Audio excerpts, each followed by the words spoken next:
You talked about a very positive outlook for next year and possibly the next 2 years. Can you explain why you feel like rent should be pretty stable despite the increased demand? Stable to a slight increase, because with the construction costs going up, they're going to eventually have to pass that on to the tenant. We typically see 2.75 to 3% annual increases. In other markets, we're seeing 4%. We're having trouble finding options. You got landlords that seem really bullish and really confident, but are landlords going to really squeeze tenants now and start jacking up these renewals more than they would have normally? Well, I represent about 70% tenants and about 30% landlords. So if I've got my renewal hat on as a tenant rep broker, the key there is you got to start early. You got to start 12 months in advance.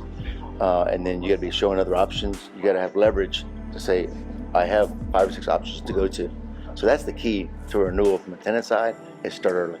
What would you tell tenants out there that if they're hearing from their landlord, hey, you got a good deal, go ahead and sign now? What would you tell them about what to do in that situation? You've got to survey and understand the market. And if it says you got a good deal, you got to prove it up.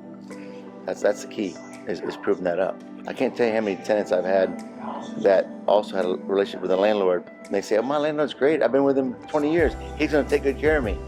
Well, I tell you, one, buildings change hands, ownership change hands, and that guy may not take care of you. So no matter what, you've got to start early. And another thing is, let's say you wait to the 11th hour and your lease is up and you got to go month to month, you decide what you're going to do. You're in a holdover situation. Some people's holdovers are up to 100%, nearly 150, 200%. Yep. So you've got to start early. So is it fair to say that a smaller tenant should expect to have some of these same concessions that some of these 100,000 square foot guys are getting? Absolutely. There should be no difference there whatsoever. It shouldn't depend on size.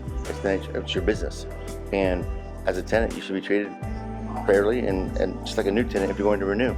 Otherwise, if you vacate that space, landlord is going to have to come in, repaint, recarpet, make sure ceiling tile's good, lighting, and then in particular HVAC units. Absolutely. And in addition to that, the time wasted trying to find a new tenant. Even though that's less now than it used to be, it's still substantial. It could take 6 months to a year. That has a cost. Exactly. And that needs to be quantified. Right.